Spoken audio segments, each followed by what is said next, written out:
Ó, eu vou Pega umas mandar coxinhas aqui, ó. mais uma do Alon. Sorrachevski. Sorrachevski. Ele pergunta pro Rafa se ele é ateu ou ateísta. Aí ele completa: como estudar espiritualidade com crenças já definidas sem ser agnóstico? Vou. Só um segundinho. Tem uma frase que eu gosto. As pessoas me perguntavam assim, antigamente: você acredita em Deus? Eu não. Não acredito. As pessoas me perguntam assim, hoje em dia: você acredita em Deus? Acredito. E aí tem uma frase muito legal que é assim: se você não vê Deus em tudo, você não vê Deus. Só que na yoga, em algumas tradições, a gente chama Deus de quê? Ser supremo, consciência, cosmos, Deus. Então, assim, você acredita que nós estamos encerrados, na verdade, constituídos de uma única mesma matéria em tudo? Sim. Aí as pessoas me perguntam assim, mas como é que você pode, né, de novo, falar que acredita em Deus e ao mesmo tempo... uma discussão que é muito legal na neurociência, que eu já tive com a Carla. Por exemplo, no neurocientistas são monistas. Cérebro e mente é a mesma coisa, mesma manifestação. As tradições espirituais religiosas acreditam no dualismo, a separação entre, né, corpo e alma, etc. Aí as pessoas me perguntam assim, em que você acredita? Eu falo, por que eu preciso te responder? Vai fazer alguma diferença? Isso que eu ia comentar. É que acho que a pergunta dele é diferente, tá? Mas eu acho uma besteira as pessoas precisarem saber se você acredita ou não em Deus, ou se você vota em A em B. Isso é só uma necessidade delas de te classificar para ver o quanto elas vão acreditar no que você está falando. Para te dar o selo de autoridade ou não. Mais do que isso, esse cara tá na minha turma, ele acredita no que eu acredito, como se fosse assim do tipo... Pô, o Rafão gosta de funk, então não vou escutar a dica de música dele. Sim. Né? Porque eu não gosto de funk, ou rock, ou qualquer outra coisa. Mas, Rafão, vamos lá, mas ele fez uma pergunta mais específica. Repete, minha memória tá uma desgraça. Preciso meditar. Como estudar a espiritualidade com crenças já definidas sem ser agnóstico? Então, mas cara, a espiritualidade, ela de fato, ela não traz essas crenças definidas, não traz dogma. O caminho da espiritualidade. São vários caminhos que levam a Roma. São vários caminhos que levam você a acessar a sua consciência. Eu posso começar com um conjunto de dogma. Eu posso começar com esse caminho. Eu posso fazer Compostela. Eu posso entrar para, como eu disse, para uma aula de yoga. Eu posso eu posso escolher caminhos com um certo dogmatismo ou não.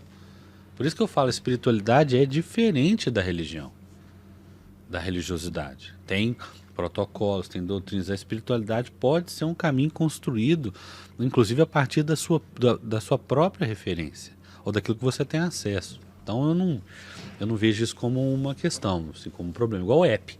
Eu vou meditar com mantra, com mudra, do jeito que você vai encontrando esse caminho. Qual arte marcial é melhor, né? Eu tenho esses... Jiu-jitsu. Pois é, aí o pessoal fala, mais Jiu-jitsu. eficiente é o jiu-jitsu. Jiu-jitsu. É simples assim? Aham. Então, o jiu-jitsu é mais eficiente, é melhor, ganha mais torneio, não sei o que, todos os atletas sabem. É isso aí. Não é isso? Isso aí, acabou a discussão. Acabou. Mais uma pergunta. Você quer discutir sobre não. artes marciais? Isso aí é tranquilo. Peraí, deixa eu só descer aqui. Tem algumas mais. O André Denani, ele pergunta: como manter a saúde mental da equipe neste ambiente hostil de pressões e adaptações profissionais? Assim, a gente tem que trabalhar nesse lugar mesmo? Sabe aquela pergunta que a gente eventualmente faz? Como é que eu Mas vou... vamos lá. Se você não tem, pelo lá. que eu entendi, sua resposta é pula para outro. Mas se você tem, você falou de uma boa parte das pessoas. Isso, vamos lá. Estão Estão presas, não tem opção, não sei o quê. Antes de você responder, mas é importante essa ponderação, né? Que você fez. Você tem que trabalhar aí mesmo? Então, meu pai, né, falava assim, você está vivendo regime de escravidão, de fato. Você não tem como você construir a sua saída. Tem como você construir um outro lugar para você. Ah, mas gente, se você vai mudar de lugar, vai ter problema do mesmo jeito, né? Pressão, etc. Dependendo de onde você está na estrutura, etc. Então, o que eu descobri, gente, hoje trabalhando? Hoje eu trabalho 100% home office, tá? Eu criei, gente, uma série de pequenas rotinas que eu inseri na minha semana de 10, 5, 15 minutos pelo home office, tá? Tô falando de home office. Que, de alguma forma, me tiram desse estado de exaustão, de desgaste, de nervosismo. Então, por exemplo, eu não vou falar para colorir mandala, tá? Porque eu ia tomar uma cacetada. Mas, por exemplo, eu gosto... Você está no ambiente hostil aqui. Então, eu gosto de desenhar. Uhum. Desenhar. Então, eu pego lá, sei lá, depois eu vou te mandar, cara. Eu pego lá um quadro do... Você desenha bem? Eu desenho razoavelmente bem. Então não precisa me mandar. Não, eu desenho bem. Então, vou Tá te bom. falar. Eu desenho bem. Eu copio bem. Então, por exemplo, eu pego Você lá... não desenha bem. Eu pego lá o Guernica. Aí eu pego o cavalo e falo, cara, eu vou reproduzir esse cavalo. Então eu sento lá, escolho lápis de cor, aponto, não sei o que, e eu faço o primeiro traço. Aquilo, de alguma forma, me tira daquela circunstância ali do trabalho. Outras vezes eu sento e medito. Outras vezes eu escuto uma música, um som binaural. Então eu fui criando, na minha rotina, momentos que me fazem esvaziar um pouco o copo. Então, Legal. você está num ambiente hostil, o que você está fazendo para esvaziar o copinho, para você não pegar o copinho e jogar na cabeça do outro, sabe? E as pessoas podem criativamente buscar soluções dela. Você pegou o desenho, o meu pode ser... Eu ia falar tomar um café, mas Não, tomar café... não é uma boa. Mas pode ser, sei lá, qualquer coisa que eu acho que vai, sei lá, regar uma planta. Isso. Qualquer coisa, porque que vai te tirar daquele estado ali e vai de alguma forma te aliviar um pouco. Sabe o que a gente fala lá do roubando fogo, estado de flow? Nós vamos falar sobre isso. Vamos.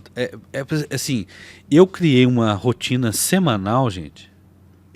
Por exemplo, eu trabalho 40 horas numa empresa, né? Vamos ser bem correto, assim, 36 horas e meia numa empresa e dou 12 horas de aula.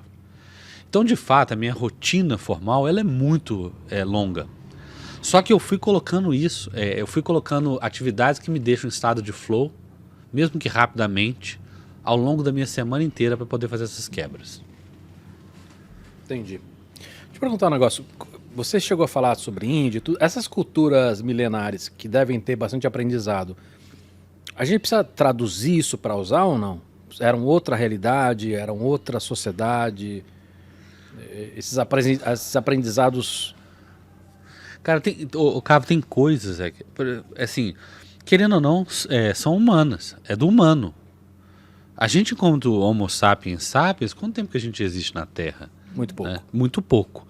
Então, quando você pega assim, a cultura chinesa, 5, 6 mil anos, né? Talvez seja menos que isso. A indiana, também 5 mil anos. Cara, são só 5 mil anos, percebe? Não teve nenhuma evolução no humano suficiente para não te dizer que uma meditação indiana que foi ensinada há 3.800 anos não funcione para você. Então, tem muita coisa que não precisa nem ser traduzida, né? Não precisa de você de alguma forma adaptar. Ela serve para você. Ah, mas eu não sei ler a língua tal. Cara, reproduz. Por exemplo, o Japji Sahib, né, que é um poema. Ele é todo escrito em Gurmukhi. Eu e vários colegas entoamos o Gurmukhi sem de fato entender o que está escrito ali em algum momento, etc. A gente vai aprendendo a entoar. A própria vibração do grupo te traz uma sensação boa, que tá tudo certo, entendeu? Então, tem coisas... Mesmo que esteja escrito ali para dançar na boquinha da garrafa. Cara, mas não tá, né? A gente lê a tradução, né? Tá bom. Você lê a tradução em inglês, você lê a tradução em português. Ô, Rafão, a gente tem um quadro aqui chamado Escolhe Um.